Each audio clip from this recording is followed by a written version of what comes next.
Good evening, ladies and gentlemen. On behalf of the City of Independence, I welcome each of you in attendance, as well as those of you who are watching on City 7, to the March 13th meeting of the Independence Planning Commission. Before we begin our meeting, let's rise and say the Pledge of Allegiance. I pledge allegiance to the flag of the United States of America and to the republic for which it stands, one nation, under God, indivisible, with liberty and justice for all.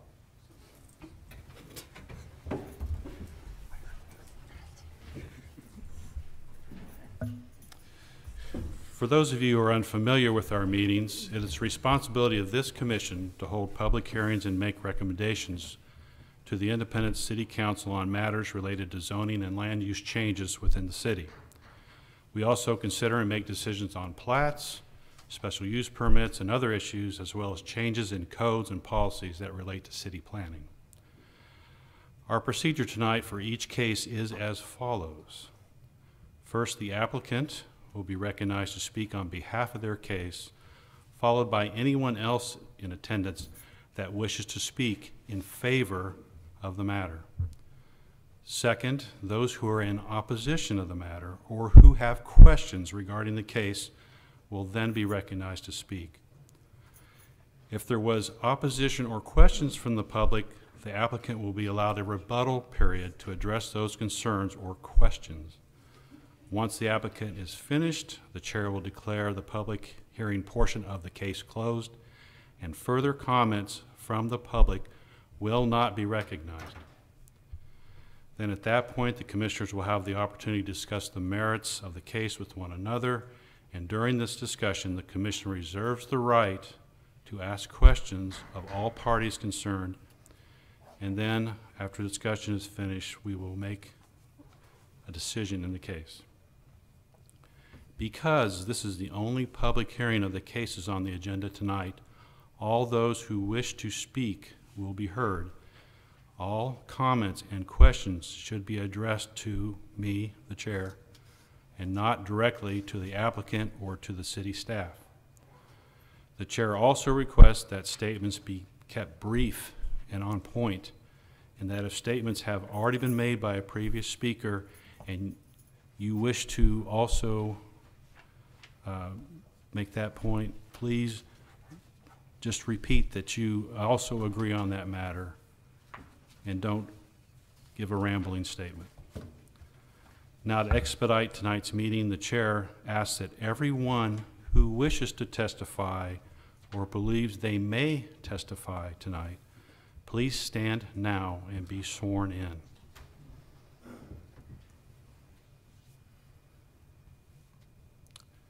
Those standing, please raise your right hand. Do you solemnly swear to tell the whole truth before this commission? If so, please answer, I do. I do. Thank you very much. You may be seated. Okay, staff, the first agenda on our night is the consent agenda. Has there been any changes or alterations to that? No, sir. Okay. This case is 18-320-02 final plat, Virays Vale, PUD 12th plat. Commissioners have any comments, questions of staff? Are you going to give a report on this or not? We usually don't on consent agenda. Okay. If there are no questions, I'm ready for a motion. Mr. Chair. Yes, sir. In the matter of case number 18-20320-320-02 Voorhees Vale, PUD 12th plat, I recommend approval of this as presented. Do I have a second? Second. I have 2 seconds. Read. Dina. Oops. Okay. Sorry. Unless there's any further discussion, I believe we're ready for the vote. Commissioner Ferguson, Yes. Commissioner Bowley, Yes. Commissioner Preston, Yes. Commissioner Reed, Yes. Commissioner McLean, Yes. Chairman Ashbaugh. Yes. Okay, case number 18-320-02, Vrays Vale PUD 12th plat has been approved. Our next case tonight is case number 18-200-02, special use permit for 3225 and 3237 South Nolan Road. Will the staff give us the report, please? Yes, Right Way Automotive Credit request approval of a special use permit to operate a used vehicle sales business at 3225 and 3237 South Nolan Road. As you can see from the red circle in the middle of the screen, that's the general location of the site, which is on the southeast corner of South Nolan Road and East 32nd Street.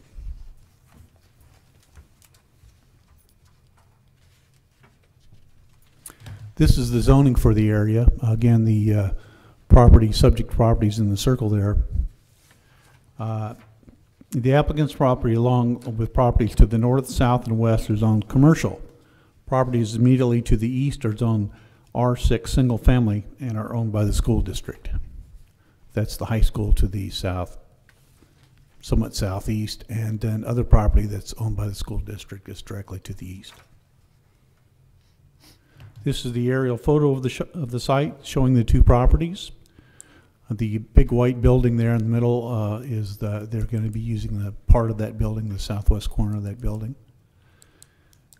Truman High School is to the east and south, as you can see from the track there. And then there are other vehicle sales lots directly to the north, on the north side of East 32nd Street, and directly to the south. This is the building at 3225 South Nolan. It received extensive remodel a number of years ago. The applicant will use only the southwest portion of the building. The property owner will continue to use the rest of it as a storage for their business. This is the adjoining property at 3237 South Nolan Road. It contains this modular office structure and then a larger vehicle display area. I believe when it was the Lincoln Mercury dealership, they used this for their used car sales lot. Okay, here we're looking to the northeast, and you can see the two buildings and how they relate to each other. The two parking areas, display areas connect to each other where that car is coming through there. Here we're looking to the southeast. That is a used car dealership for Enterprise leasing sales, or Enterprise sales, I guess. And there off in the distance is the Truman High School. This is on the west side of Nolan Road. And we have the railroad tracks, and then on the other side of the tracks is undeveloped property. Here we're looking north up Nolan Road. That is the corner of 32nd Street and Nolan Road off in the distance with the street lights. The applicant's property is just on your right here. This is on the north side of, or the northeast corner of Nolan and 32nd Street. That is Drive Time Auto Sales, another used car sales facility. And this is the kind of the north side of the applicant's building there at 3225. The glass panels, black glass panels go down this side of the building for part of the way. There are garage door bays and so forth on the back and on the south side that you can't see from this photograph. And the staff does recommend approval of this application. Thank you. The commissioners have any questions of staff before we proceed? Okay, would the applicant please come forward and... Hello. Hi, please state your name and address for the record, and make sure you speak into the microphone. My home address? Sure. My name is Doug White. I live at 17224 Northeast 121st Terrace, Kearney, Missouri. Okay, thank you, sir. Is there any, can you just give us a little brief, rundown of what you're planning on doing? Sure. Can I give you a little background of who we are as well? Yes, you may.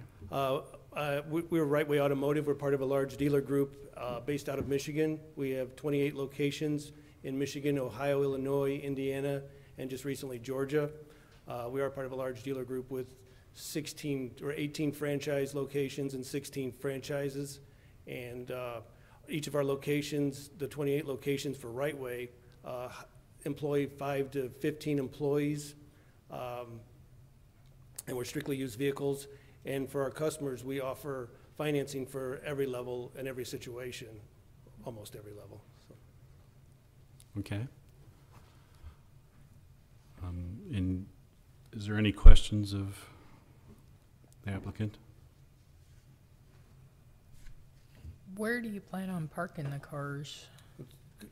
We are going to utilize there's a radius in front of the black building that we're going to utilize there for customers and vehicle display. There's some pads there in the grass areas, and then using the 3237 address for vehicle display. Do you finance through banks, or is it buy here, pay here?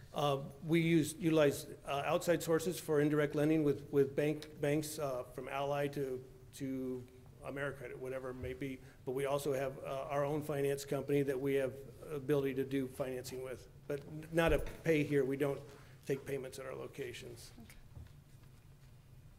We've had a substantial number of applications in this market, and I'm certain that you have done your marketing and research in that regard.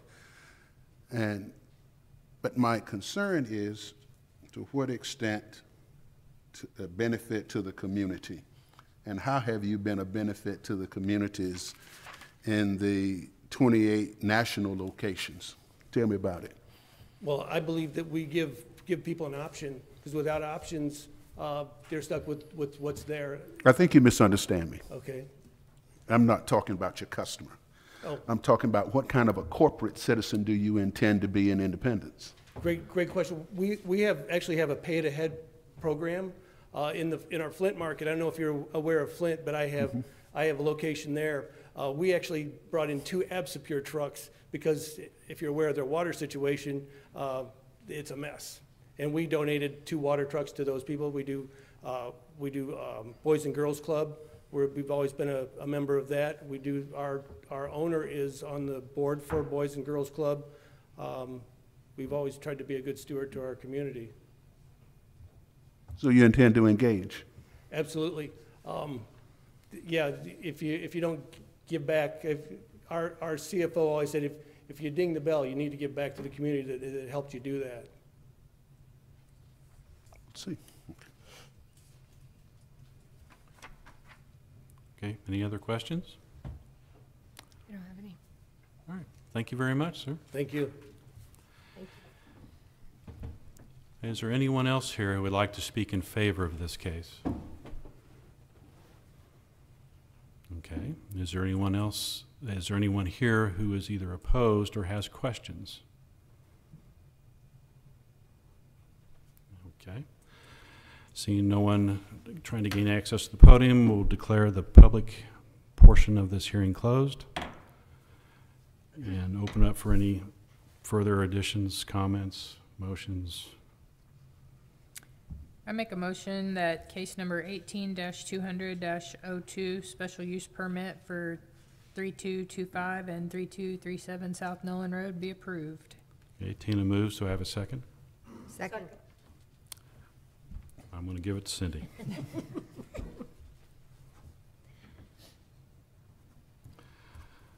Okay, unless there's any other comments or questions, I believe we're ready for the vote.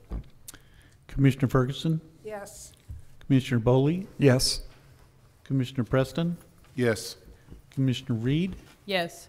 Commissioner McLean, Yes. Chairman Ashbaugh. Yes. Case number 18-200-02, special use permit for 3225 and 3237 South Nolan Road has been approved. Thank you and good luck. Thank you.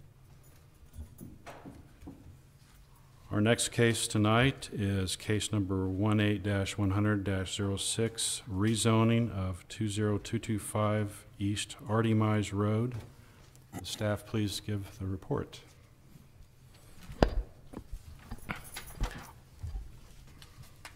Architectural Stone Products LLC requests to rezone a 7.77 acre tract located at 20225 East Artie Mize Road from R6 Single Family Residential to I1 Industrial.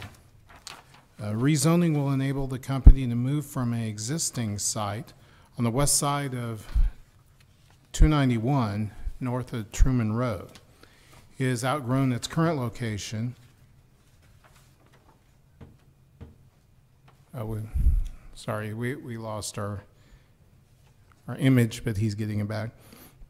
So the company has outgrown its current location, plus the topographic and underground conditions limit the expansion on the current site.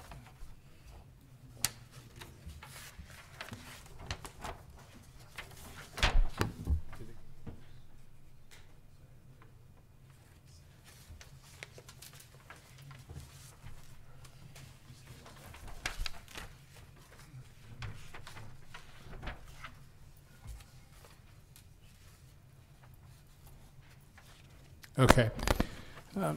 This, well, I don't have the slide yet, but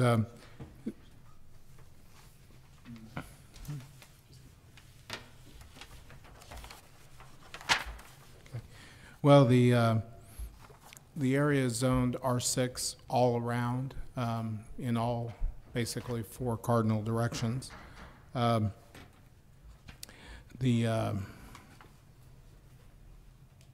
It's largely undeveloped.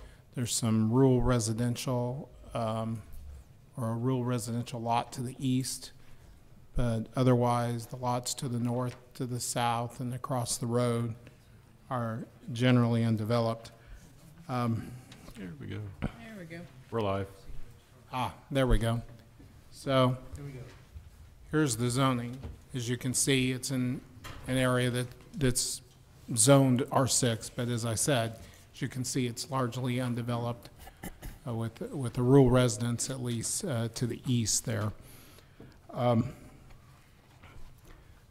This is the slide that shows the zoning plat, or the parcels that are within 185 feet. They got the notification in the mail. This slide is the site plan. Access to the property would be from Artie Mize Road. Parking would be on the north and east. And the screened outdoor storage area would be largely east of the building. The applicant intends to confine its manufacturing activities inside the proposed building. The southern half of the property is largely in the floodplain, so it would remain undeveloped. Here's an artist's rendition of the proposed building. This is looking at what's left on the site, an accessory building. The house had been already removed. We're looking due south from Artie Mize. That is Little Blue Parkway to the southwest, there on the right-hand side of the picture. This is the home that lies to the east. This is looking east down Artie Mize. This is north, and then this is the intersection of Little Blue Parkway and Artie Mize. This is looking down Little Blue Parkway and the bike path. And this is looking back north from the south end of the property, the lower part of the property that's traversed by a creek that emerges right there out from under the roadway.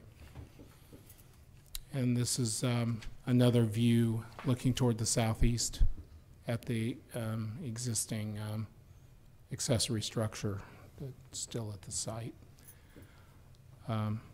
Staff recommends approval of this rezoning and is ready to take any questions you may have.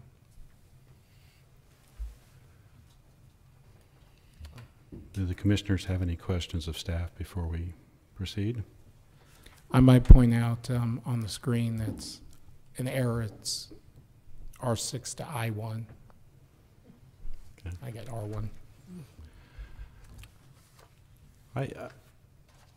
I do have a question. I'm sure you've got a good answer for me, so I'll ask it anyway. Since this is going to be like the first, if this is approved and proceeds, will be the first building on this stretch of road. So he has, the applicant would have the ominous task of, being, since he'd be the first one, he would set the tone for may set the tone for the rest of the development. So, my question is, first one, why is this just leftover zoning, residential zoning, and the street just happened to go through it? Or is this was purposely left residential to see what would happen? These zonings were in place before Little Blue Parkway Okay. even went through. We didn't necessarily rezone properties when we created the Little Blue Parkway corridor. I mean, the comprehensive plan envisioned uses along Little Blue Parkway. We're currently in developing a new comprehensive plan, which you will get introduced to tonight, and this area is envisioned for uses other than residential. So, but the residential zoning there is just, it's been there for decades. and Okay. Well, that's what what's I there. thought, but I wanted to be sure. And In the plan, well, wait. Mr. and the Billy? strategic, this is to the staff. Yeah, but I'm not done. Oh, you're not done. Excuse me. So what I was saying was, since it's the first building, and we're in, if it happens and all that stuff, and we're setting a tone, I want to know that the city is going to have the plan in place, that we don't have some kind of hodgepodge out there, that we have a consistent, and I'm not talking about cookie cutter, but I'm talking about a consistent look to this corridor. So can you give me an answer on that?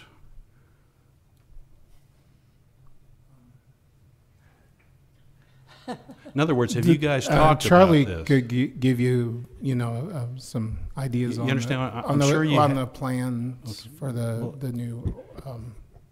You understand what I mean? I mean, I know you probably talked about it, but I want to hear that you've talked about it. Yeah, we've definitely talked about it, especially in this corridor, especially with the investment the city's put into this corridor. A few things to note real quick is that we've kind of seen the preliminary plans that they have for this building, and with no question, they meet our non-residential design standards in the UDO, which was set up through the UDO. The other thing is the city's currently working on what they call the Eastgate Industrial Park, which will be in this area, and with a particular landowner that owns some of the land in this area on that. So there's going to be, hopefully, if everything goes the way that the city hopes it will, there will be an industrial park out there at some point here in the near future, and there'll be a consistency with that, a theme with that, and I think we feel that this is also going to fit in with that theme. So in addition to that, will there be everybody's required to have sidewalk in front? There's certain easement between sidewalk and building. I mean, is that going to be? Yeah, I is mean, that what you're asking? Yeah, consistent setbacks and all that stuff. Landscaping standards will be applied throughout there, and I'm sure the applicant's got a presentation they're going to give that kind of explains a lot of the things that they're doing out there. And I think they're a little bit going above and beyond even what our requirements are in this area, just to make it look really good, knowing exactly what the city's looking for. So. Okay, so there's the certain facades that can and cannot go on there. Yeah, with our non-residential design standards, and Stuart and Brian can speak to those a lot better than I can, but there's certain materials that can be used on the building and certain ones that cannot. Okay. I know we've got landscaping and stuff like that. Are we going to make sure that once it's in, that it's going to be maintained, or are we gonna just kind of let it slip through the cracks? In this corridor, I would say that we're probably not going to let it slip through the cracks.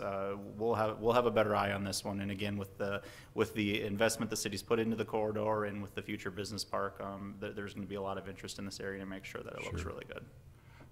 Well, I mean, I see the city trying to do better, and that's very much appreciated. I just wanted to hear that. I want to get that on the record. And I know that you guys are kind of short-staffed in some ways, but I think that we just need to, you know, people rise to the lowest expectations you give them, so I think we ought to go in with high expectations. So that's, I'm getting off my soapbox now, so if anybody else has a comment, then That was my exact concern. So you spoke to it. you can say it again, Billy, if you want to reinforce it. No, that's I fine. think your introduction, we don't need to repeat. That's right, okay. I also have some questions and concerns for this corridor in particular.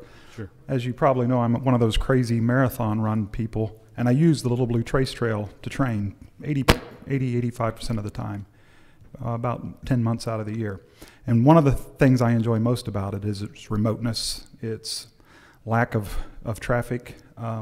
I purposefully try to avoid the area around 291 and 70 because it is so built up and congested. I like the more rural stretches to the north.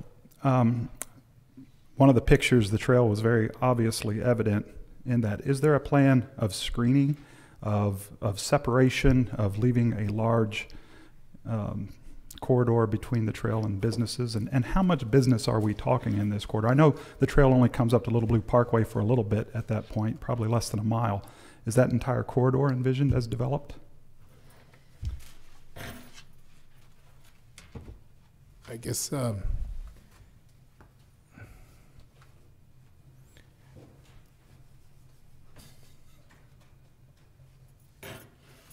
To the north of this site, if you remember, there's a Harmony West project, and that was rezoned probably 7 or 8 years ago now as part of that. The church, through its companies, do not own this property, but own property just shortly north of here. And they have plans for what they have it used for. As far as the trail goes, it's part of the Jackson County Trails Park, so they would be responsible for that. I don't know what their plans are for expanding the trail. I don't know if that answers your question or not. Well, as far as the trail is concerned, in that area, it's all basically done. They're building down towards Longview Lake now and connecting with the Rock Island line at 63rd and Raytown Trafficway. But for the purposes of this development, though, I mean, obviously this is a county park, and when I first came on this commission, we had a solar project that concerned me as well out on Bunshoe Road that was visible from the trail, and I'm still not a fan of it. I voted no against it. It is what it is. But it is and has long been my concern that this valley was going to fill in and turn into Johnson County, which I didn't move to Independence to live in Johnson County. I like its historic nature. I like restoring the old stuff. I really have enjoyed the city investing in its core. I'm not opposed to taking agricultural and residential area and turning it into industrial uses, but I will be very selective about it. I guess what I want to hear is, what is the city's long-term vision, especially where that trail comes up next to the road, for these types of developments? How long of a stretch are we talking? It alludes to here in the written report that whole area is subject to be rezoned and developed with industrial uses. So how big of a footprint are we talking? I think that's probably a better question for Charlie to discuss than myself. That's why you make the big bucks, Charlie. Yeah. Real quick, just looking at our comp plan that you'll be looking at later tonight and the future land use map that we've compiled on that, we're really looking around the starting at 24 Highway, going down kind of at the intersection there of 24 Highway and Little Blue. Some neighborhood commercial uses are planned really generally around that intersection. Then once you get down towards that 78 Highway, Truman Road, Little Blue Valley intersection, you know, where that conglomeration of roads are down there. A lot of mixed uses taking place down there, similar to what's in the Harmony Plan, and that mixed use area really covers that Harmony Plan. And then going from there down to that R.D. Mize and Little Blue area as a business park around that intersection. So between those points, it's all meant to continue to stay open, not any commercial development or industrial development, but really and you'll get this in this comp plan later tonight, but the focus that we've really shifted to is more of a nodal theme when it comes to commercial and industrial growth, not doing the strip development that you see along 23rd and Truman right now, but really trying to stick to some of those key commercial intersections that are in place. Thank you. That's what I was wanting to hear. I didn't want more strip malls. Thank you. Yep. Okay, any more comments, questions before we proceed? There will always be time for some later. Okay, would the applicant please come forward? Make sure you speak in the microphone and state your name and address for the record, please.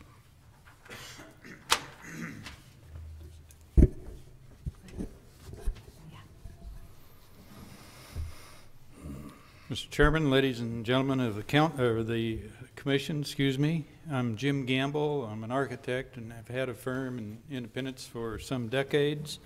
I live at 3500 South Mize Ridge Court in Independence. And with me tonight is the owner of the property, Mr. Paul Hauntz. And he is here, and let me say a few words. And if there's some point in the discussion that he's needed to clarify any items or wants to interject anything he wants to, he's the applicant, then he will be available to do that. A little bit about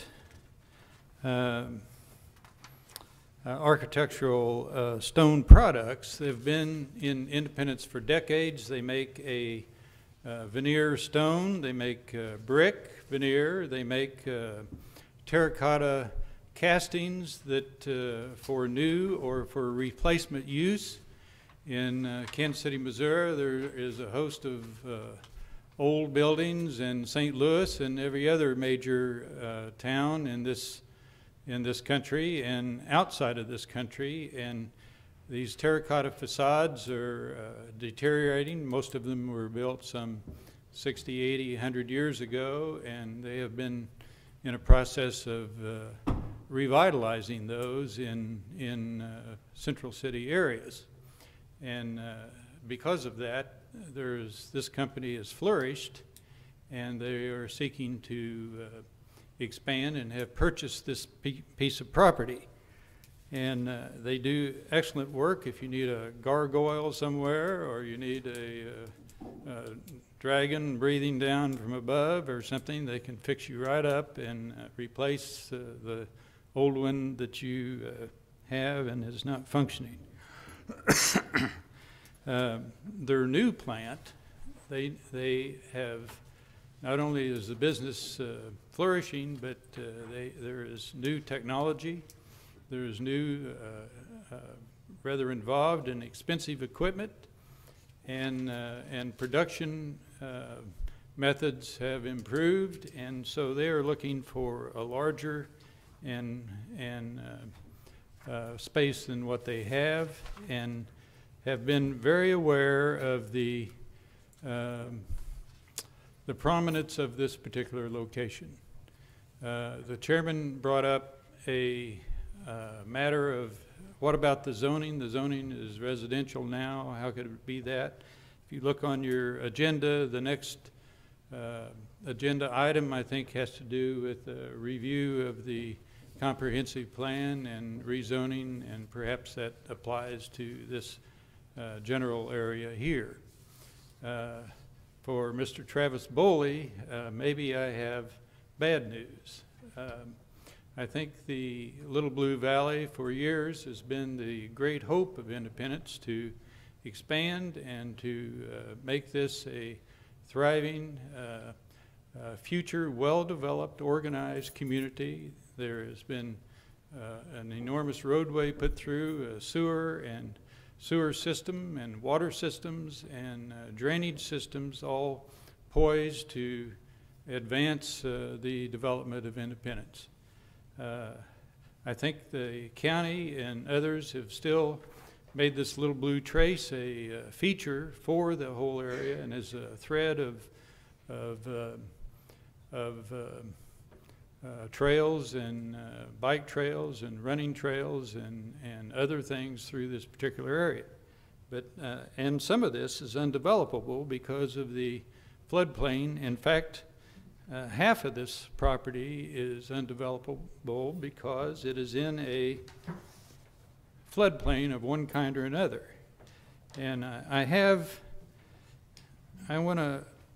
it was shown on the overhead, but I want to give each of you a site plan.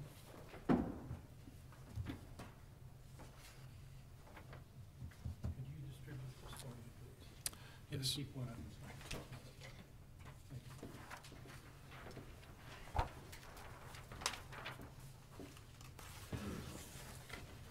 And I have a plan right here that shows, an overhead did not, but it shows the floodplain that meanders through this particular area and across at least half of this property. And then there is some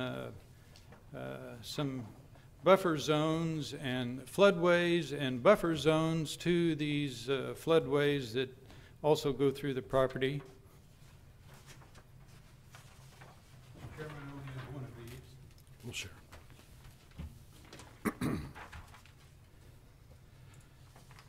But part of this will never be developed because of the floodplain and because of the Little Blue Trace and the county improvements that have been through there. Other parts are anticipated that they will be intense development throughout this valley as time goes by. You have seen on the overhead, the front design of the property.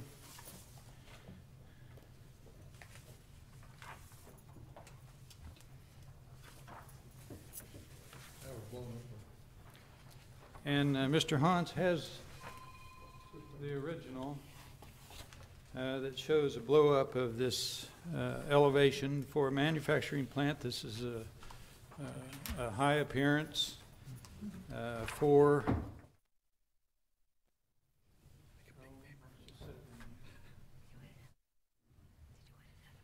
a manufacturing plant. And if I can guide you to the site plan, by city ordinance and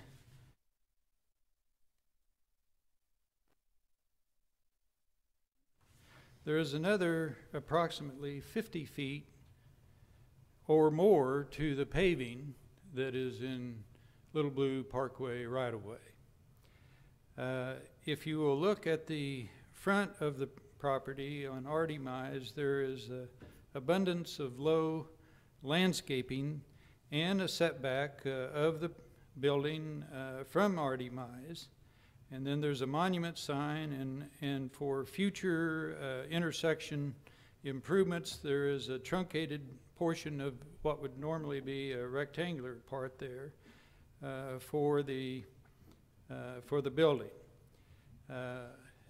Around the property, around the building, is a lot of low planting that we have. On the rendering, there shows landscaping up against the building.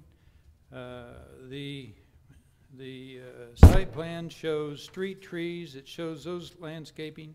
And then the thing that will be of most interest, perhaps, I think the building speaks for itself in the quality for a manufacturing plant. But there will be a yard in the back, though it's reduced from what they presently use now. And they will enclose that with an architectural fence and with pilasters. That's the business that they're in. They make castings, and they intend to show these pilasters in a decorative architectural manner, and then intervening fencing between that, and then they will soften the fence there with landscaping in front of it. To the south is there are natural tree line in the floodplain there, and then it does not really allow to build a fencing structure along that south line because of the irregularities of the property. But there are natural trees in that area, and then if there are gaps, they will put additional landscaping there to screen the backside or the south side of this property. I think they have they've purchased this property. They can only use, I'm going to say, half of it. The rest of it will stay in a largely unimproved manner, of which most of the floodplain is along the Little Blue Trace. And but I think for the first structure along in this particular part, or even for this future industrial park, I think the owner has gone to extraordinary lengths to improve the model of his business and to look toward the future. I'm here to answer any questions you might have now, and Mr. Hans is here with me to assist in that regard. Thank you, Mr. Gamble. Are there any questions of Mr. Gamble or Mr. Hans? This is a manufacturing site. As such, there's always noise to some extent. Let's talk about that relative to compatibility to future neighbors, and how has it worked at your old location? Paul, introduce yourself. My name is Paul Hans. I live in Oak Grove, Missouri. I'm owner, along with my two sons, of this business. We don't have a high noise level.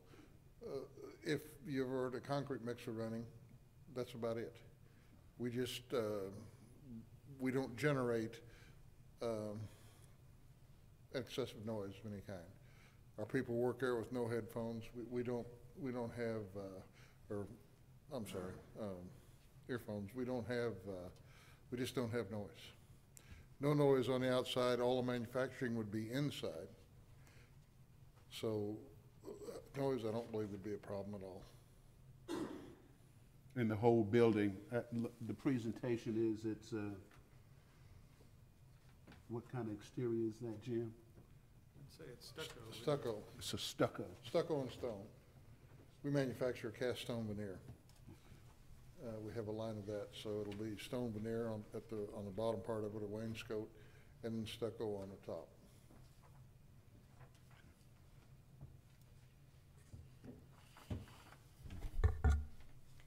Paul, I have a question. Yes. Is this rendering the actual way the building will look? Or Yes. is it? That's what we envision now, and that's what we want it to look like, yes. And we Okay. plan on making it look like that. But on the site plan, it shows a building of 100 by 300 feet. And this building actually looks much bigger than that because of this over here. The artist that did that for us knew the size of the building, and that actually does work out to 100 by 300 feet. Okay, okay. I see on the plans, the washout area and detention basin is within the same vicinity as the third-class stream. What precautions do you take to make sure that that doesn't intermix? That's the purpose of the washout area. So so something doesn't pollute in some fashion the water as it goes into the natural flow. And so there will be some kind of a filter system as part of that washout system to prevent any contamination. That's a request from the, volunteered by the owner, and also a request from Public Works that there would be something, and we'll design, in the actual building permit, we'll design something that is acceptable to Public Works. Okay.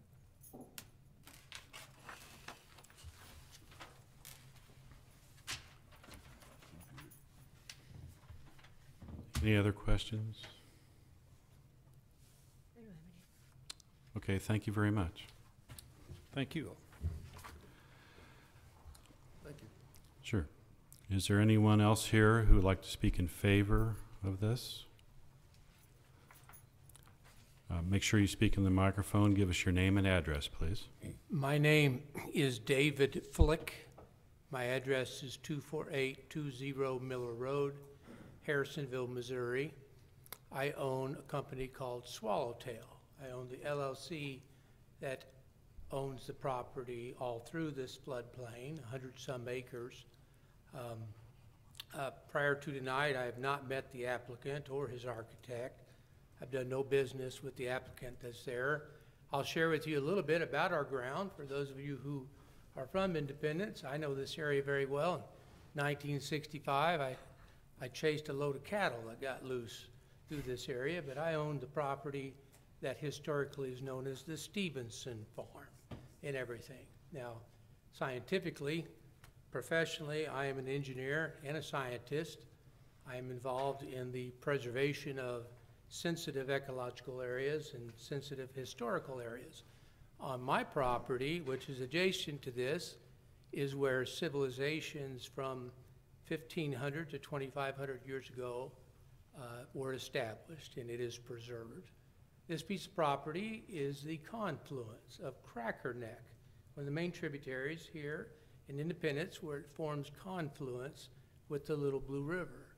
And in fact, when the Little Blue would reach flood stage, this piece of property that I have is the flood pool for all of Independence.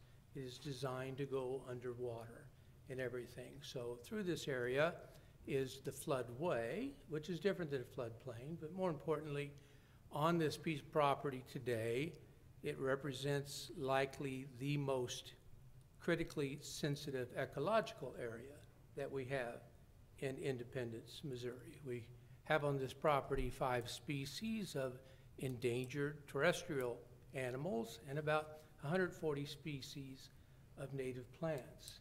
Now, that being said, I'm here to tell you I am thrilled with this applicant and the use of the property. I own a lot of habitat areas, and what is very compatible when abutting habitat areas is industrial developments that are low impact and low risk to the environment. Very familiar with the city's public works codes, the state federal environmental codes, and there's really nothing special that needs to be done by this applicant in order to comply with all federal and state regulations and be a good citizen next to where we are. My land will remain green space through perpetuity. It will be a federal mitigation bank. We will restore all of the wetlands. We will be planting just shy of 80,000 trees on this property, and we'll be preserving the archaeological facets of the property for generations to come. So I'm here to speak in favor of the project. I think it's well designed and well cited, and I think there's a number of procedures already in place to ensure that this project and its uses, owners, and future can be good corporate citizens and be very compatible with our long-term uses of maintaining a substantial piece of green space between us, the Trace Trail, and the park ground to the south. Thank you. Thank you. Thank you.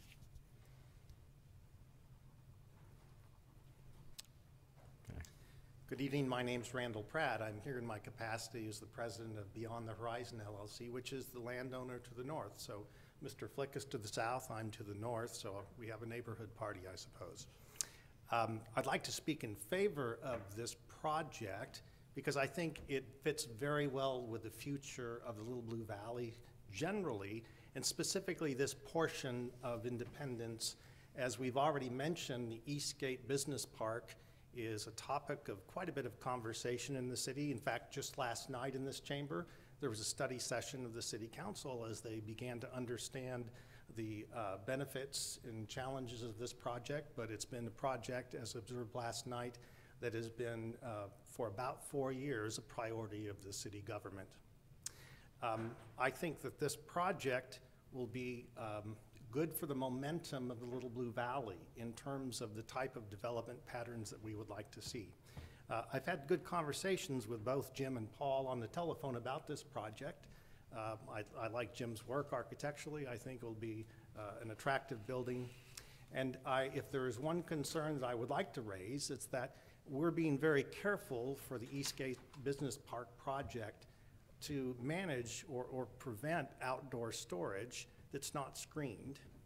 And I hear that there will be some attractive screening for that, but I hear the word intent or intend. I would like to see this as a condition to the approval so that it's required that that screening be in place. That's also the plan for the Eastgate Business Park, that there would not be open storage in that business park, because it's very, very important to protect the integrity of the view experience as we go through the Little Blue Valley.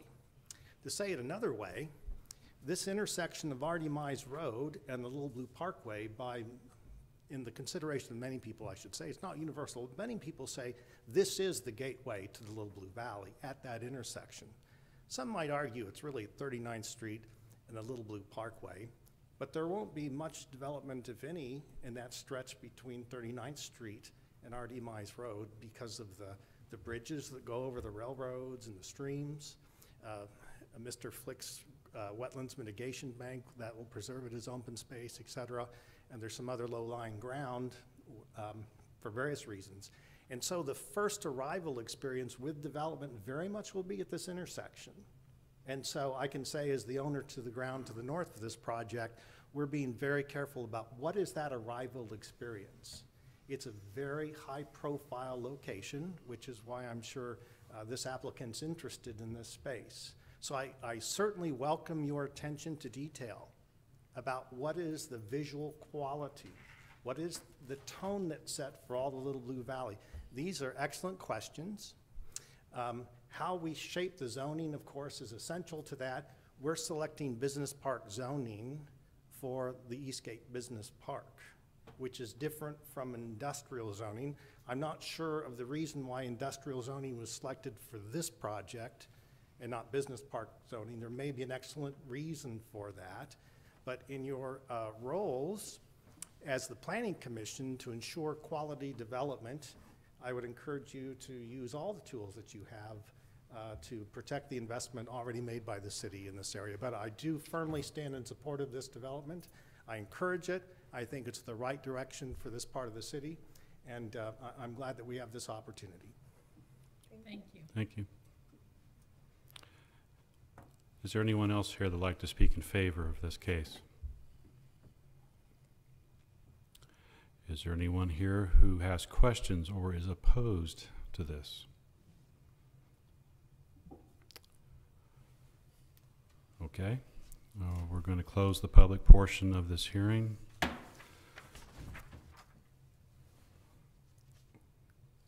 there any comments from the commissioners here? Yeah, why industrial over business? That is a good question. I think it relates to the purpose of what they're doing, industrial manufacturing type of versus other assembly type uses. I think, I don't recall right offhand. So will that open it up to, I mean, it's easy because of course it's not noisy, it's light industrial. But if we leave it at industrial, does that open it up to, as we're developing that park or business park, to letting somebody who's a little heavier fall into that zoning? Does that make any sense, what I just said? Yes. I mean, as you look in the staff report, you know, anything that's under an I-1 zone could potentially be there. Of course, our heavy industrial is I-2, which is like out at Lake City and whatnot, but this is the light industrial category. Which includes what? What type of businesses would it include? Well, in the think we went staff through this report, in the before, staff report here, I think I listed a number of them. Everything from warehousing to wholesaling, indoor sports facilities, construction services, veterinary clinics and animal shelters, universities, daycare, art spaces, business equipment sales and maintenance, business support services, communication services. What's right there on your staff report. Laundry, repair services, even agricultural uses. I just want to add one quick thing to that too. As far as manufacturing and industrial services in our code, we've got 4 different kinds that we look at. We have artisan, limited, general, and intensive. The first 2, being the artisan and the limited, are allowed in the BP, where the general and the intensive, you have to get into your other zoning districts before those are allowed. Now, with this new business park that we have coming in, my guess is we're going to have to look at this code a little bit more, see exactly how what's being proposed out there is actually going to fit in with those definitions and see if we need to make any code amendments. But as we stand right now, that's what the code states. So they're considered, based off definition, to be more of a general industrial use, and that general industrial use is not allowed in the BP district right now. Okay. Is this the most restrictive zoning that we can offer and yet accommodate this particular business? Yes, definitely. Okay. You have BP, you have regular industrial, and then you have heavy industrial as your next one, which is kind of, I would attribute to be in a Lake City type project. So yes, this is definitely the least restrictive that will allow them to do what they want. Or most restrictive, I should say. Excuse me. Yeah. In my comments earlier, I mentioned the screening that I would like to see, and that's come up a couple of times, including in Mr. Gamble's talk about some of the screening along the detention basin. But as was noted, the applicant says intend. Can we make it require? Yeah, we can't make it required through the zoning process because we can't put conditions on a rezoning. However, we have various aspects of the UDO that would apply to that would be required. So when they came to file a building permit with the city, there's a zoning review that takes place on that building permit, at which time we'd review to make sure they met all aspects of that are located in the UDO. Thank you. Why is sporting industrial? That doesn't give me a lot of confidence in our code. And agricultural is also industrial? No, you can allow, agricultural uses are allowed in industrial zoning districts. So a lot of the uses that Brian talked are just uses that are simply allowed in industrial. That doesn't mean that they're not also allowed in other districts. You know, we can, I'm thinking just off the cuffs here, we had a short-term rental presentation that we gave last night, and bed and breakfast, for example, they're allowed in residential, but they're also allowed in commercial. Traditionally, you would think a bed and breakfast would be in the heart of a residential neighborhood, not necessarily a commercial area, but we allow them in both. So same thing with this, and I don't know, I could look through the code to see, but my assumption would be we allow for them industrial, but we would also allow for them in like a commercial district. Okay, thank you. Is there any discussion among us? Anybody want to say anything? Any questions? Done. Well, I'm excited about the new business park. I think it's necessary and needed, and I think this is a nice cornerstone piece for it. It's really pretty. And so, I think it'll be a nice gateway in. I want to make sure we've shut all the barn doors we need to not mess up what we're trying to do. Could I ask the applicant to come back forward up to the podium, please?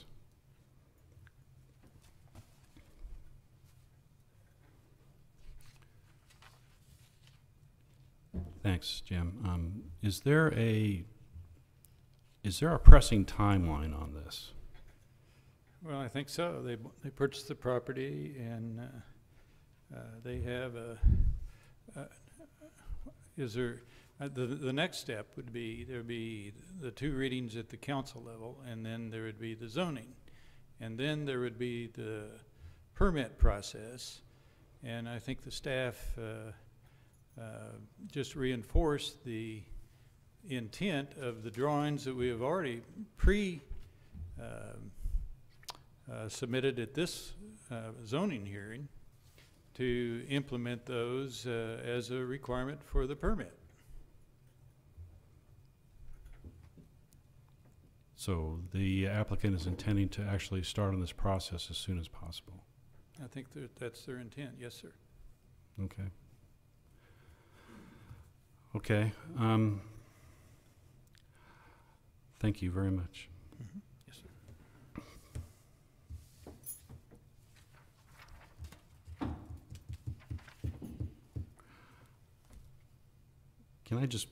I'm just going to say something, okay? I'm just going to say something, and as for what it's worth, I like everything I see. I've actually seen some of your work, sir, and you do great work. Like I said, I like the building concept. I like that it seems like everything's going to be responsible. What I am a little hesitant about is that everything is always, well, this is what we intend to do. And it seems like we're putting the cart before the horse a lot of times. And I hate to be mistrusting, but I am 60 years old and things happen. So, yes, I know it's hard to believe, but yes, things happen. And so the reason I asked Mr. Gamble that question was I was going to propose that maybe we postpone this until next meeting so that you guys can meet with them and get some assurances that I feel like there's a few loose ends that aren't tied up. So that's my question, I guess, to my fellow commissioners. Is anybody else open to that, or do we feel comfortable enough to go ahead and take the vote? I just don't, like I said, this is the corner piece. This is the start. And I just don't want it to be just kind of left up to chance on some things. If you would, sir, please come up to the podium, speak in the microphone.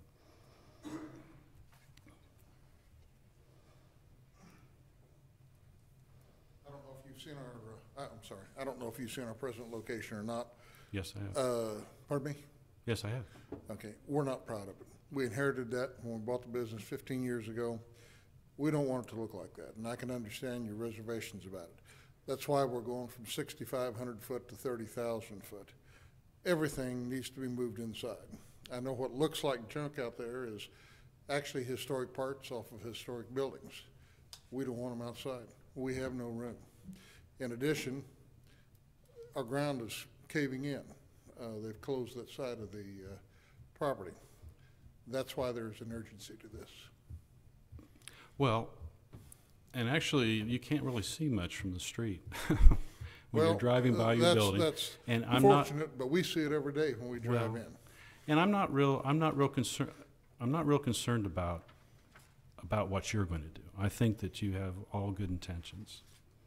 I'm concerned about what happens after this because of making it an industrial zoning. That's anyone that's worked with us, we do what we say we're going to do.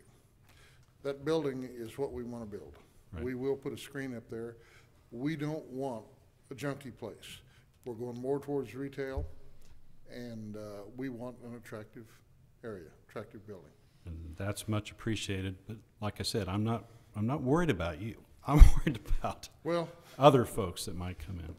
No, I understand that, but rest assured, it's not going to look like it does now. Okay. We had to get another container in today. We're just out of room. We're on top of one another in there. We want this whole operation inside. And we just need the additional room. Okay. All right? All right, thank you, sir. Thank you. Okay, I either need discussion or a motion, I guess. Well, and let me just, I keep going back to this too, and I do feel a little bit like we're putting the cart before the horse, but that's because we're about to go over the comprehensive plan. And if we had that information before we had this, it'd be easier to just say, yeah, go. And so I think that's my only hesitation, because I agree with Eric, is that industrial zoning, while this project is perfect and great for that location, but if somebody else comes in with a little bit different business with that industrial zoning and it's not what we want, then what do we do? Like, what are our, I guess, reassure me that, so if the next one comes in and it's something that doesn't make sense for the business park, do we have a tool to use? Because this is not a planned unit development, the only thing that you can really do is approve the zoning as a base zoning district. So if the applicant is not able to build on site for some reason or another, or sells it or whatever, then the next person could do anything on the property that is permitted by that zoning classification. And as Brian had noted, there's a wide range of things that can go there on the property. And he would be required to meet the minimum city standards for building improvements and landscaping, setback, and so forth.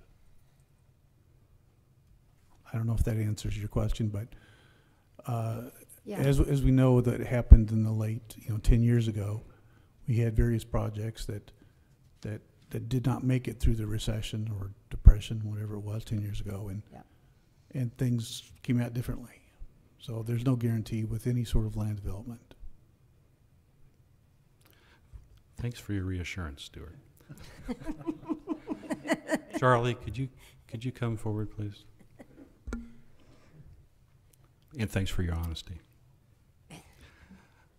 Okay, so if there's a motion that may or may not pass that we postpone this, would that be of any benefit to you guys to meet with Paul and to get some assurances as much as he can get? I realize we can't see the future, but do you understand the apprehension of it? I mean, basically, if we pass this, it's just so frustrating for us to want to, to pass something and not be able to put any conditions or anything on it at all. And unfortunately, that's what we're faced with. You can't put conditions on rezonings. Now, as far as the assurances that you're looking for, I guess the only thing I would stress is that the UDO really provides most of those assurances that you're looking for. Anything that they've discussed that it's their intention to do, when we actually review any site plan, any building permit, it's not an intention, it's a requirement from us, and it has to be there, whether it be the screening requirements, whether it be the non-residential design standards, landscaping, all that stuff. That stuff's all required, it's all reviewed during a site plan, and not only in a building permit, but our staff have to review a site plan of it as well too. So that stuff's all required in there, it's reviewed at a staff level, and we will make sure that it's there. And so then after the staff level, where does it go? As far as, yeah, that's it. It's all administrative. So commission looks at the zoning on the property. You'll make a recommendation on the zoning, and then if that's passed, it kind of opens them up to apply for the building permit, file the site plan with us, and again, those are all approved administratively. Okay. So Charlie, can you raise your right hand and say, I promise? Yeah. I can assure that, again, any portion of the UDO that is a requirement, they will be required to do. We do that every single day, every little plan that we look at, so that's essentially their job. So you're saying we have to trust you? Well then, on that note, can I make a motion to approve case number 18-100-06, the rezoning of 20225 East R.D. Mize Road? Yes, you may, and I believe you have. I second. Okay. Tina moves. Virginia seconds. We're ready as we're going to be. Commissioner Ferguson, Yes. Commissioner Boley, Yes. Commissioner Preston, Yes. Commissioner Reed, Yes. Commissioner McLean, Yes. Chairman Ashbaugh. Yes. Okay, case number 18-100-06, rezoning of 20225 East Artie Mize Road has been approved. Clean the room out.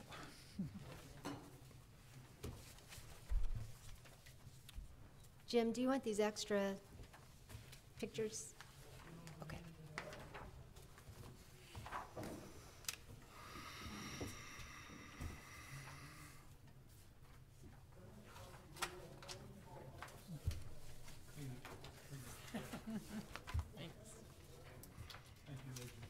Yep.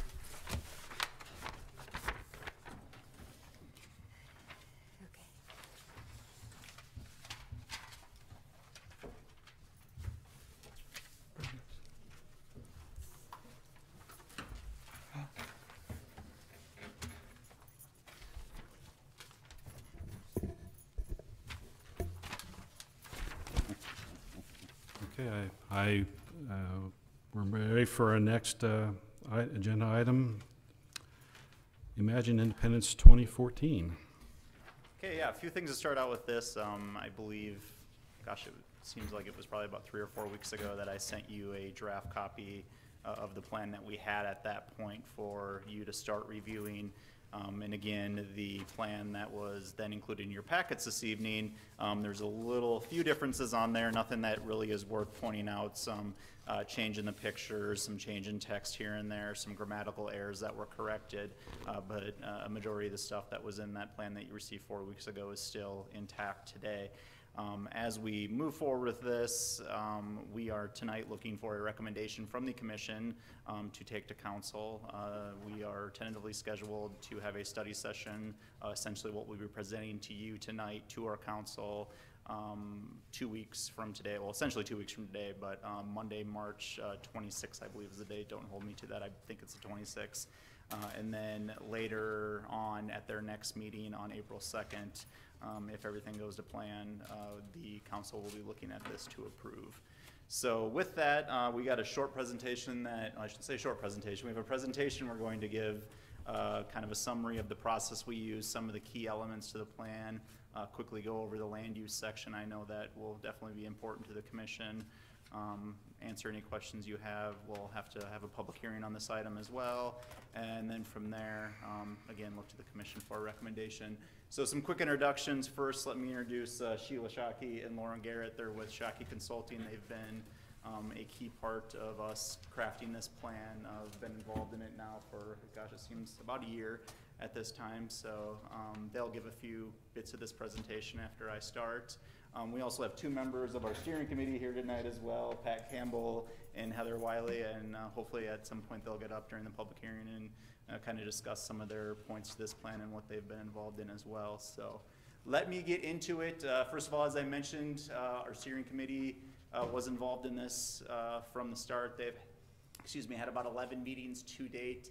It was a 9-member steering committee appointed by council. And there is a picture of them above with Tom I and Mary Hunt also included in that picture. And what would a comp plan be for independence without mentioning something about Harry Truman? We've got a quote here from Harry Truman on there noting that Independence, Missouri is the center of the world. This was from a brief speech that he gave once his presidency was over and he returned back to independence, noting that he was happy to be home. So looking at some of the challenges and opportunities that we really looked at in this plan, first of all, looking at the population, it's no secret, I think, to the commission that our population has remained pretty stagnant now for many, many years. And one of the goals of this comp plan is to really look at what we can do to start getting that number up there. Looking at some population estimates we have from the Mid-America Regional Council, they're projecting that by 2040 our population should be about 129,000. At the rate that we're going right now, that's a pretty optimistic goal, but at the same time, when you look at a city of our size comparatively to what some of the cities in this state and across the country our size are doing, I think that number is actually pretty low. So Who knows if we'll get there or not, but again, this comp plan is really focusing on at least hitting that number, if not exceeding it. Looking at the median age of residents in Independence, I think this is worth pointing out. The median age is 40.1. In Missouri, it's 38.1, and across the nation, it's 37.7. So that shows that we have an aging population in this city, and again, many elements in this plan really do focus on that. Another one on the housing there, I think a good thing to point out in that is that our housing, when you look at that, you can see that we had a kind of a big boom in housing in the 60s, 70s, and 80s, but it does show that our housing is aging, and you can see there from about 2010 on that our numbers are pretty low.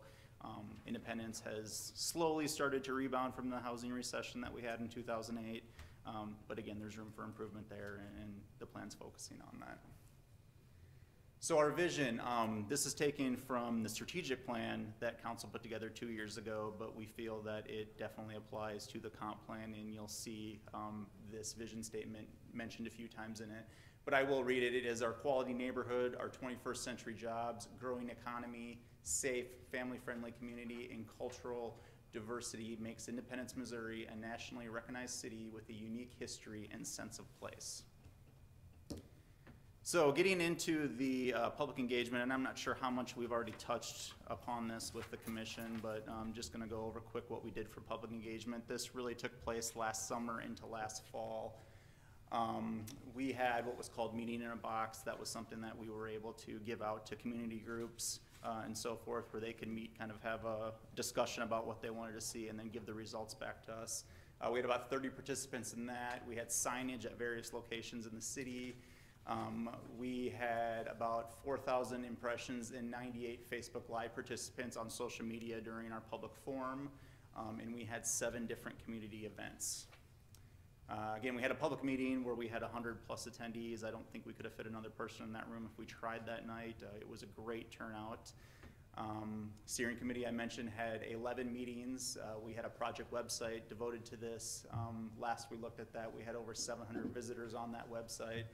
One of the biggest things that we got out of this, and one of, I think, our prouder points, was we had over 1,100 people take a survey that we put out there as well, 1,100 people within this community, and it was a great turnout. We had a big spike. It was, I think, in 2 days we had a huge spike in respondents, and we're not really sure what we attribute that to, but again, some really good feedback, and you'll see those responses. We've got those summarized throughout this plan, and a lot of this plan was built off those responses. So Imagine Independence, this is kind of something that we wanted to stress to the citizens of this community, exactly that this plan is for them. Imagine Independence 2040 is dedicated to you, the citizens, in recognition of amazing stories and efforts you have provided in helping put this plan together. The graphic we have here above is from many of the 7 events we had across the community, getting feedback from citizens. So with that, I'm going to hand it off to Shaki to kind of go through some of the actual elements of this plan, and then when we get to the land use, I'll come back. Okay. Good evening. I'm Sheila Shaki with Shaki Consulting, and we've had the privilege of working not only with the city on the public engagement process for this project, but also in drafting this plan.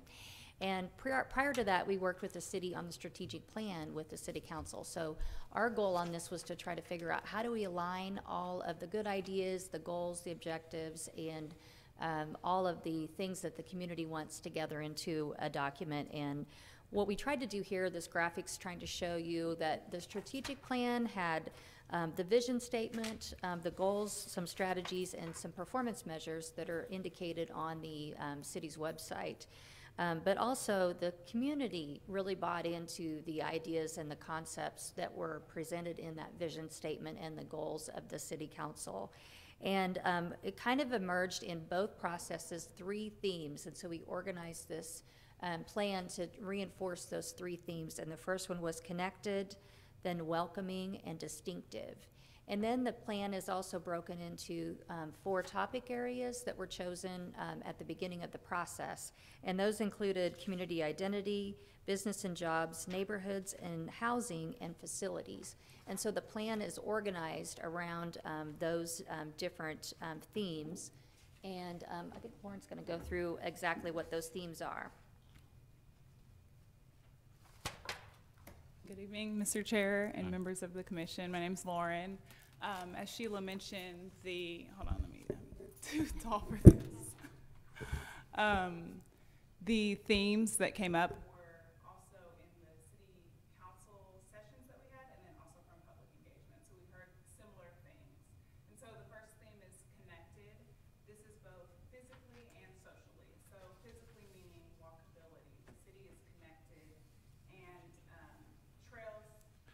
Did you inadvertently turn off your speaker? There's supposed to be a little green light there, I believe. Or red.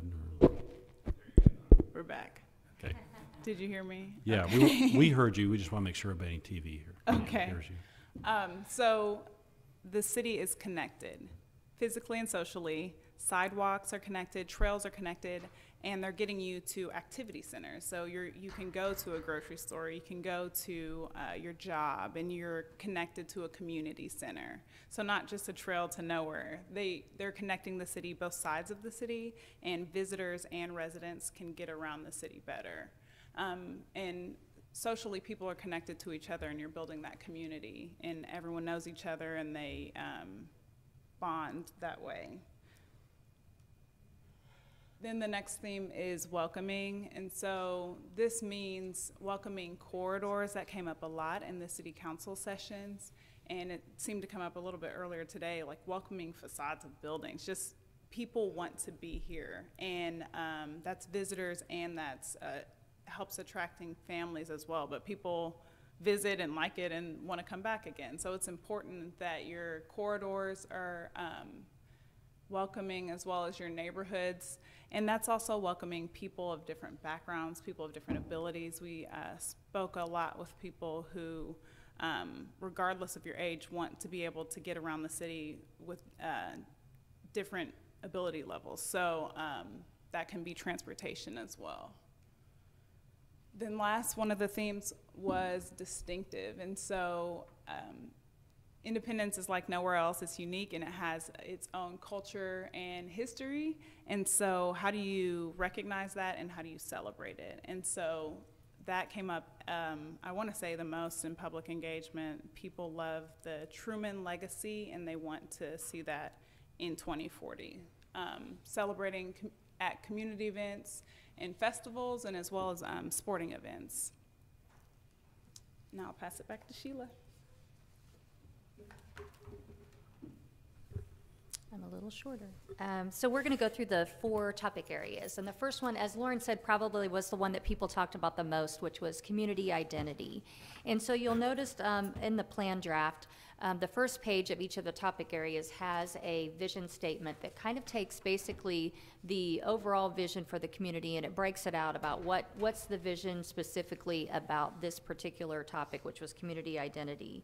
And so really the big thing here was family-friendly, culturally diverse community, making Independence a nationally recognized city. That was super important to the city council as well as participants in the process. And then creating that unique sense of place so that when you drive through the Kansas City region, you realize I've arrived in Independence. I feel that, and I understand that I'm in a place that's important and distinctive. If you go to the each individual page then has a spread that talks about the goal, which was set by the city council. It has the vision statement that was discussed by and brought into full by the public. And then there are measures for the success of those particular goals and information that's presented. And so, for example, this one, to increase the quality in the community, to achieve livability, choice, access, health, safety through a quality built environment. That's a lot of that is something that you, in your purview, that you deal with in your meetings in terms of how the community is built. And there are some measures that they want to try to see in terms of how do we know if we're getting there. So making improvements to the visual appearance of major commercial corridors and historic sites. Those were some of the things that we heard from the community as well as from the city council. improving the condition and maintenance of public facilities and infrastructure, making those welcoming corridors throughout the community, so when you drive through, you get a sense of it's clean, it's well kept, it's well maintained. That was important. And then looking for a target of increasing population and as well as tourism was important to folks. There was a lot of talk about Independence being known as the Queen City of Trails, and how do we build upon that in terms of building new and additional trails and connecting people together. Citywide neighborhood festivals and neighborhoods, so it was interesting to talk with people about, they would come in and say, I'm from Inglewood, or they would tell us what part of the city they were from. They recognized their neighborhood and kind of connected to that because of the way that it looked, but also the way that it functioned and felt, and created bonding within their neighborhood and the people who lived there. But also there was a lot of pride in the different festivals and activities and community gatherings that you have. And so trying to create that into the future and build that so that in 2040 you still have that as a positive aspect of your community. If you look at your plan, each section in the topic areas, community identity, has guiding principles. And so this is probably what you will use the most as a planning commission. You will look at the guiding principles. You will look at the land use building blocks. So how does the land use map and the principles behind that help you make land use decisions? And then others in the city will look at the tools and the policies that are in place to help bring about that change that's needed to take you to the vision for 2040. So some of the guiding principles for community identity are: community assets attract visitors to Independence and contribute to the economy and quality of life. So when you're making decisions about at the Planning Commission, you'll be thinking through, does this proposal really do that? And your staff reports will talk about how that is. Do major corridors, entrances, are they attractive and inviting? Do the developments add to that welcoming corridor? Historic properties and buildings were very important to people. So are they maintained, rehabilitated, and protected from deterioration and loss? So if somebody came in with some sort of a proposal that might impact the historic nature of a development or of your district or a building, that would be important to think about. And that also people and places are connected and celebrate for their uniqueness and diversity. And again, people really related to how unique their part of town is. Business and jobs was discussed a lot. I actually staffed that table at our public meeting, and the goal there was to increase economic prosperity of the community with the idea of creating 21st century jobs that help our community prosper, and really focusing on diversification of your economy. So you're really heavily on retail, that you rely on retail sales for a lot of your economy, or retail trade, and that's really changing. So we talked about trends a lot in this process, thinking about 2040, what will the retail sector be like in the future? And so there was a recommendation from the community, think about boutique shops, creating a unique experience, that type of thing, rather than just thinking about brick and mortar stores that are kind of larger, big box, mall type of things. So we know that that will transform and change over the next probably 2 or 3 years, but likely by 2040 it'll be very different than what it is today. So thinking about how do we diversify that economy so we don't rely so much on retail, and really have room for growth in terms of manufacturing. People talked a lot about not just manufacturing like of the old days that you think about heavy manufacturing, but artificial intelligence, you know, things that have more technology focus, and thinking about how you can create manufacturing jobs that are more high tech and are jobs of the future. And these are some of the measures that they suggested for at the City Council workshop to kind of focus on, are we keeping track in terms of, and on track in terms of economic prosperity? So increasing sales tax revenue per capita, increasing household income, increasing the number of jobs and the quality of jobs, increasing the population and tourism, again, another measure of how well the business and economy and economic prosperity is for your community. And this is some data just to show you, and a lot of you'll see throughout your document, there's a little bit of snapshot of data every time that we're talking about what the recommendations are, so you can kind of see why that evolved in the planning document. So the next one is neighborhood and housing. So the vision there was to create vibrant, safe neighborhoods that are walkable and offer a diverse uses, services, and housing options for all. And what was interesting was a lot of folks said, that's my neighborhood I live in now. How do I keep it like that? Or how do I make it more so that? Or how do we think about new development that's coming in? And you'll do this as well as planning commissioners. How do we make sure that those principles are followed in terms of the vision of what they'd like to see in the future?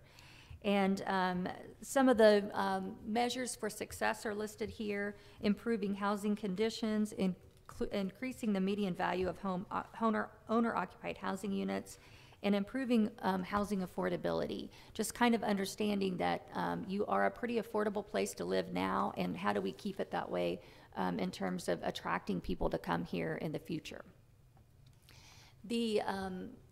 So this is kind of an idea that we want to create that sense and kind of keep that feeling of what independence is and build upon that for the future.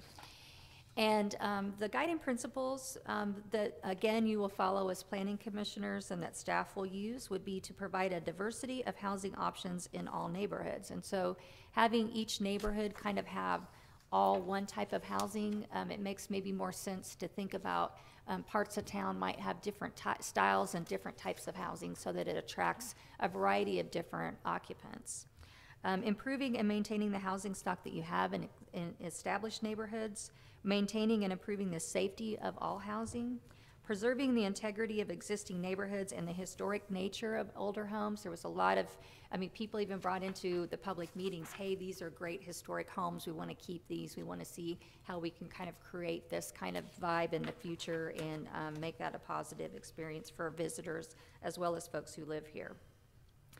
Supporting sustainability initiatives to create more energy efficient development. I know that there's a goal out there for the city council to be is it the greenest city in America? So the community actually was very on board with that during the public process and spoke to that during the housing discussions. Facilitating developed and connected mixed-use neighborhoods where appropriate. So that's not necessarily appropriate everywhere, but perhaps even existing neighborhoods that could have some development in it that would be small and to the right scale, so that you would be able to walk to a shop or to a service in your area, or entertainment or recreation, keeping that thought process in mind as your community develops. And then finally, neighborhoods and housing should be designed to be inclusive of the needs of a wide span of mobility. And as Lauren said, as our community ages and folks have different physical abilities, it's important to think about your community and how it's designed and your housing and neighborhoods so that it can attract and maintain as a place in 2040 that people would want to live. And finally, facilities. So a lot of talk about this as well. Create and maintain public facilities that are welcoming, again, that theme that we had going, sustainable, and support the community's ability to grow and prosper. So that was really what the community's vision was for your public facilities. And again, the council's goals fit right with that, looking at quality public infrastructure and facilities and how they support your overall quality of life. And the measures for success, improving citizen satisfaction in city services and facilities, improving perception of safety, improving the condition and maintenance of public infrastructure, and we've already kind of talked about the visual appearance. So those were the measures for success. And then finally, your guiding principles for this one, again, these would be things that you would think about when you're looking at plans. Pedestrian facilities are safe and accessible. Connected neighborhoods, parks, employment centers, attractions, and natural areas provide an alternative to the automobile. Public transportation is reliable, provide access to jobs, key attractions and services, and includes routes and schedules to meet residents' needs. We did some input sessions at the bus stops and the transit center, and heard a lot from people about, you have a pretty vibrant transit services here, but kind of frequency of service, connecting people to jobs, that was really important to them. So maybe later schedules and trying to work and think about how people can stay connected without always having a car, because some people don't have vehicles to get to and from work and other services. And then again, meeting the needs of all ages and physical ability in the community, and that development decisions are based on making the best use of existing infrastructure and preserving natural resources. We were kind of excited. We heard you guys talking about those things here tonight, and so that's already in the forefront of the Planning Commission as well. Again, in your document, there are land use building blocks and tools and policies that would be needed on all 4 of these categories to get you to the vision that is included in the document. Also, just wanted to kind of point out that the land use building blocks are also included in the land use section, which is the last section of your plan before the maps that are included in the final plan or the draft plan. And all of those are coded by the 3 themes. So with that, I'm gonna let Charlie finish up. All right, I won't go over this vision statement or the statement that we have here because I think we've repeated that a few times on here in some way, shape, or form. But getting into some of the guiding principles that we looked at when we actually built the land use map, which I'll show you here in a second. First, we wanted to protect and enhance the viability, livability, and affordability of the city's residential neighborhoods while integrating multifamily development throughout the community. Another guiding principle we had was to ensure that opportunities for convenient and concentrated commercial development are provided to support both the local and regional market. One of the biggest things to note here is I think Independence, again, we have a local commercial market, but we also have a regional commercial market out there on the 39th Street corridor where 291, 470, and I-70 all meet. Recognizing that, but at the same time, and I think I mentioned this when we were discussing the Blue Valley and what the plan was for that, again, we're getting away from some of this strip commercial, and you'll see that in the land use map here in a second, and really focusing on some of our stronger nodes, our transportation nodes that we have in this community. Encourage that the physical character and form of the city reflects this historic setting and that the built environment is compatible with the city's natural environment. You'll see some of our key, more vibrant areas, I would say, Englewood, Fairmount, the Square, in Maywood, while some might be more vibrant than others currently, our plan's not forgetting these areas, and you'll see that we focused in on those areas as well. Provide sufficient opportunities for industrial development sites within the community and promote diversification of the city's commercial and industrial base. I think we talked already a lot about this in our previous case that we had here, so I won't dwell on that too much. Balance open space and environmental preservation with the community's development needs. Encourage the concept of mixed-use development to create diverse and self-sufficient neighborhoods. Foster redevelopment opportunities within the city to revitalizing unused and underused properties. Connect activity centers and neighborhoods with bike facilities, trails, and showcase public art. Provide physical accessibility throughout the city and connect people to places. I do realize this picture is of the streetcar in Kansas City, but I think it does speak to some of the things that we want to look at in Independence, not necessarily streetcar, but again, create connections and ways in different transportation modes with this plan. Establish and maintain housing, transportation, communication, and utility systems which support and foster quality development. Again, focusing on when we're looking at a new residential development, do we have utilities in place? Do we plan on having utilities in place? If we don't, is it economical to the city to extend utilities? So we've really laid that out with how we plan some of our areas. So that led us to this map that I have here on the screen above. You can see, for the most part, the yellow areas. Those are our residential areas. The red areas are the commercial. The purple and the purple areas are all what we had planned for industrial or business park areas.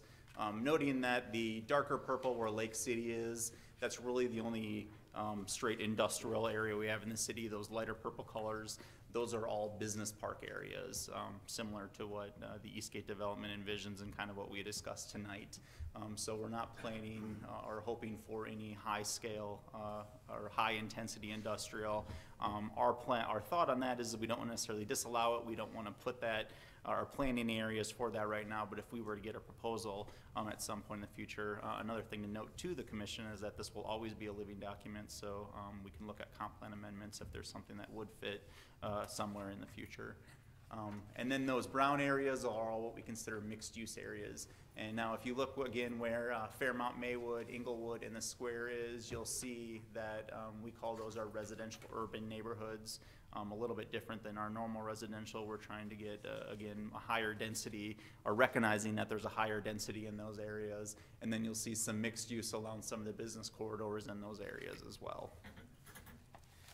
So looking at how this current, or this proposed land use matches what our current land use map is. One quick thing to point out in that, our current land use map that we're operating off has 25 land use categories. It's almost mind-numbing to go through that and figure out what the differences are in all of them. This plan nearly cuts that in half. We're at 13 land use categories. I'll go over those in a second. But you'll see for the most part, we're pretty much matching the same mass of land that we have devoted to these uses right now.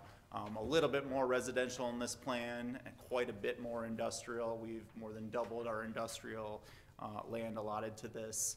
Agricultural, the other uses that we have, commercial.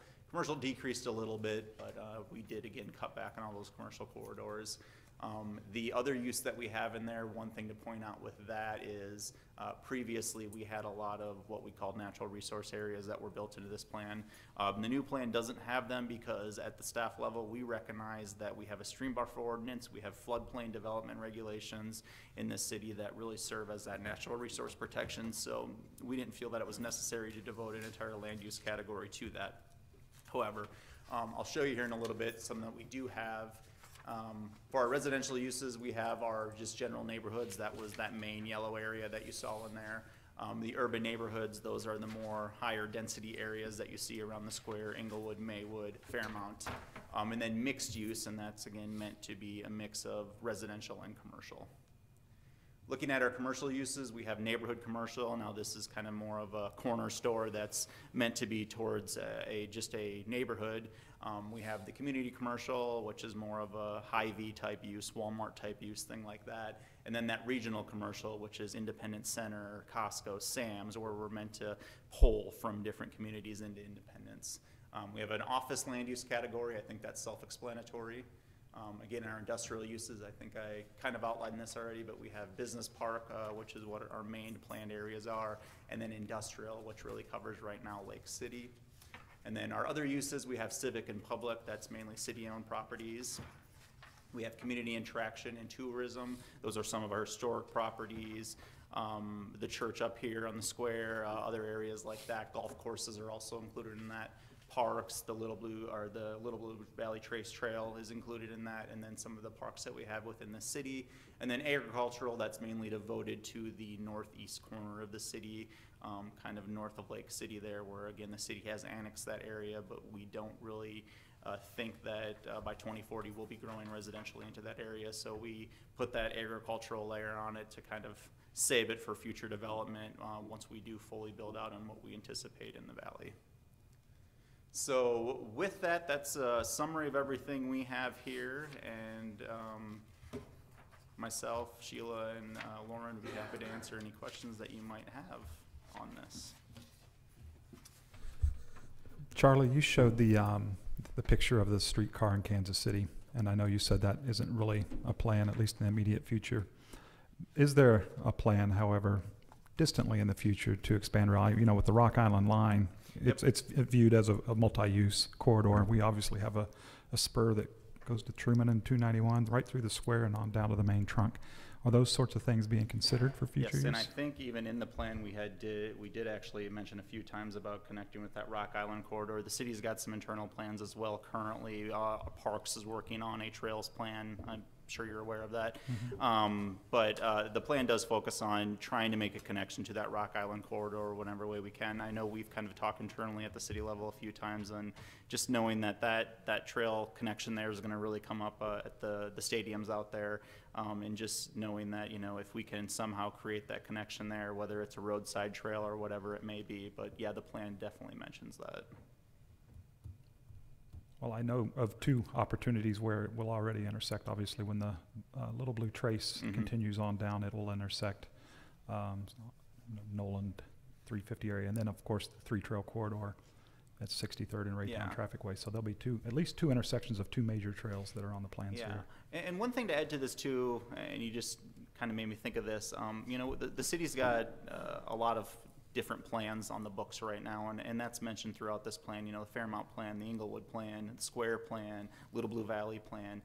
The Fairmount plan, for example, was just recently completed, and the commission reviewed that a few months ago.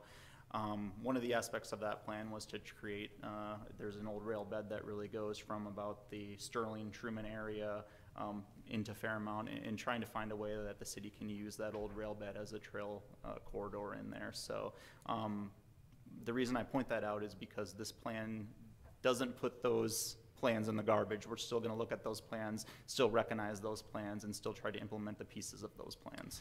Yeah, I spent a lot of time in Arizona. I was just there from March 1st through the 11th, and one of the things I look at a lot there is, since the advent of the rail system in Phoenix, which is fairly new, I've been very impressed with the mixed use that's grown up around some of the stops. And I keep visioning, my office is right by the old depot and the Frontier Trails Museum, so that trunk goes right by, and I can't help but think how wonderful it would be to have some mixed use instead of a junkyard to the north of me. You know, connecting the square to the Frontier Trails Museum, the Bingham Wagner home, we have a couple of blocks of blight that we need to address.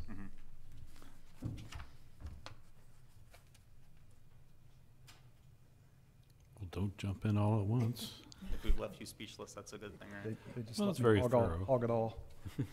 No, it's pretty thorough, and I, for one, appreciated how the symbols and the wording kind of pulled everything together. It makes it a little easier to follow.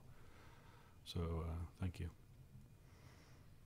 And I do appreciate the guidelines too, just because sometimes I think, I don't know about them, but I struggle with trying to match what I hear the city vision is, and then trying to remember what it is, and then try to apply it. So this is kind of nice, because if I can memorize these, it'll help in making decisions. And so the commission is aware too, you know, if and when this is adopted, one of our plans is, you know, in the future when we're bringing zoning changes to you, that we're really focusing on what does this plan call for, what are some of the guiding principles of this plan, and how does the zoning you're reviewing meet those principles. So that'll slowly, once this gets adopted, be a shift that we make with you guys, but hopefully it'll be a welcome change. Yeah, it would have helped. Yeah, it would the last definitely be a case. welcome change to actually see a plan included in the planning commission meetings. So Maybe this is way outside of your realm of authority, but I'm going to put the question out just because you may know. I think one of the frustrations I have in city development is that most of the, I'll call really great development, happens in the Blue Springs School District. And, you know, I'm acutely aware of the erosion of the tax base. I had one child who graduated from Chrisman. My other two go to Blue Springs schools, primarily because there's so many more other resources over there now, and their mother lives there. Is there, much like the city took over part of the Kansas City School District, I don't know how many ever years ago now, and has really resuscitated that area, is there a plan to maybe steal back some of that from the Blue Springs School District, or are they going to fight you tooth and nail? Or is that even being discussed? Is that verboten? So, well, is the question more or less, okay, you have Western Independence, Eastern Independence, and does this plan focus on one area over the other? Well, I can clearly see it's focusing on the whole city. Yeah. My question is more to the fact of, I understand, you know, many years ago, Independence let that corner of the city go for whatever reason. Yeah. Now I know they all wish they had it back. Yeah. We were able to take back part of the city from Kansas City. I see what you're saying, okay, yeah. So you're asking, you know, does the city, as part of this planning process, is the city considering an annexation of school district, essentially? Yes. Yeah, not as part of this plan, no. I'm not sure if that's in the city's vision or anything.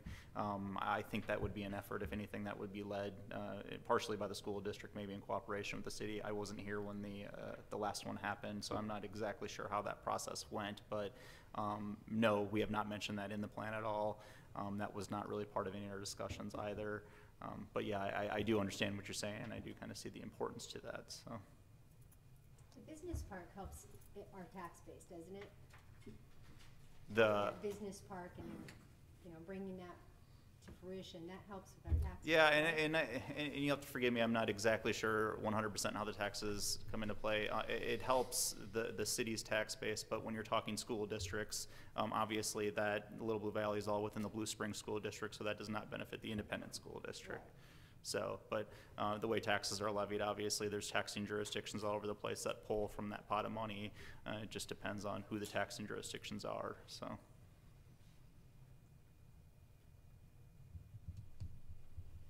I like it. It's exciting. Now I just need to live tonight till I'm 80.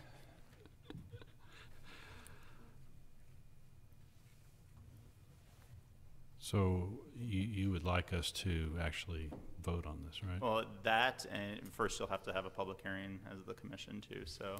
I see. I'll do that first, and then, once that's concluded, I can come back up if there's any additional questions. Okay. All right, so we'll open it to the public hearing. Is there anybody like to speak in favor of this plan?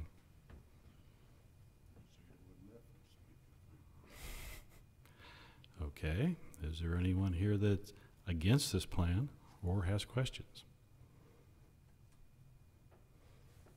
Okay, nobody wants to get up here, so yeah, public hearing is closed. So now, would you like us to take a vote on this? Yes, if you would, I would appreciate that. I hesitate to say, I'm going to say this, and I don't mean to be, I read something and the wording sounded a little funny to me, so it may not be the right time, but when else am I going to do it? On page 30, the right-hand column under the heading Future Trend, the end of the first paragraph under that, the wording sounds kind of a little funny to me. So it says the Kansas City Community for All Ages plan promotes livability as the key to first suburbs long-term viability. So is that like a code word that I'm not familiar with, or? The Kansas City Community for All Ages plans promotes, no, that's not the one. Where? Yeah, that's the one. Yeah. Promotes livability as the key to first suburbs. It just sounded a little odd. The first suburbs is actually a group of communities around the city of Independence, so that's actually a good point, and I think that might need to be capitalized. Okay. So maybe that would make a little bit more sense. That would make, And explain, because I took it to read the inner ring suburbs around the city of Kansas City, like Raytown, Gladstone, Grandview, Independence. Yeah, we'll look at that and just make sure, if you do move this on, let me take a look at that, kind of really key down what it's saying, and we'll fix it to make sure it makes sense. And just to show you that I did read it. Okay. I appreciate it. Sure. That's the only comment I had, other than that everything looks really nice. Like I said, I like it. It's coherent. I like that it kind of has those guiding principles there and all those symbols that are very helpful. So if, like you said, if we can slowly incorporate some of that into our material we get, that would be awesome. I think that all this effort was put into something, and it'd be nice if we were able to, show that we are using it. So. And if I may just add, I want to commend your consultants and the planning department. It's nice to sit on this commission and see such vibrancy and progress being made in a really rapid amount of time. I've lived here now 15-ish years and beat my head against the wall for the first decade, and things are happening at warp speed now, so kudos. All in a hard day's work. Yeah. Yeah. All right. Well, do I hear a motion from somebody? Really? Well, who hasn't made a motion yet today? I thought Billy read all the motions. Yeah. Come on. Where's the thing? Oh, I can do it. Your restraint is a marble, Billy. Thank you. Mr. Chair, I move to approve number 18 2020-150-01, Imagine Independence 2040, a Community Vision Comprehensive Plan Update. Thank you. Do I have a second? Second. Okay, we have a second. Commissioner Ferguson, Yes. Commissioner Bowley, Yes. Commissioner Preston, Yes. Commissioner Reed, Yes. Commissioner McLean, Yes. Chairman Ashbaugh. Yes. 18-150-01, Imagine Independence 2040, a Community Vision Comprehensive Plan Update has been approved by us. Thank you very much. I'll step back until you do your minutes. Okay, we're next to the approval of minutes. Does anybody have any changes or comments? If not, the minutes will stand approved as written. And we're ready for the roundtable. Real quick, a few things. There's a few handouts that you have on at the podium, or excuse me, on the dais up there. First of all, the Eastern Jackson County Planning Commission Training Series. Our next session for that is going to be on Tuesday, April 17th at 5:30. It's going to be in Lee Summit at their Water Utilities Service Center. The topic is going to be building trends from the local builder's perspective. Guest speakers will have their representatives from the Home Builders Association of the Greater Kansas City area. Really going to focus on what cities are doing right, what they're doing wrong as far as residential development. I think that really comes in pretty well with what we're trying to do here. So if you can, just mark your calendar, save that, and we'll keep you updated on any further developments on that. In the comp plan, you had mentioned something about community for all ages. City currently has a bronze level designation in communities for all ages, and we have been directed to start the process to achieve the silver level designation. With that brings a lot of responsibility onto the Planning Commission. So wanted to let you know that I think our second meeting in April, there's going to be a work session where members from Mid-America Regional Council will be here to start that process. It is quite, I don't want to say quite a bit of time devotion, but we're looking when each one of these happens to be about an hour to sometimes 90-minute long sessions that will be included on this. We're not going to do them all back to back. We're going to try to schedule them as well as we can to get on agendas that are not busy, but there needs to be, I believe, 6 sessions altogether with the commission to get this designation. So you'll be really brought up to speed on community for all ages. We've included that information with you tonight so you can look over that. Let me know if you have any questions about any of it, but I think we're looking forward to moving into this silver level designation and see if we can eventually someday get to the gold level. So any questions for me on any of that? I don't think so, but there could be in the future. Sounds good. Thank you. Okay. Are there any comments or final questions from the commission? Okay. Nope. This meeting will stand adjourned at 7:57 p.m.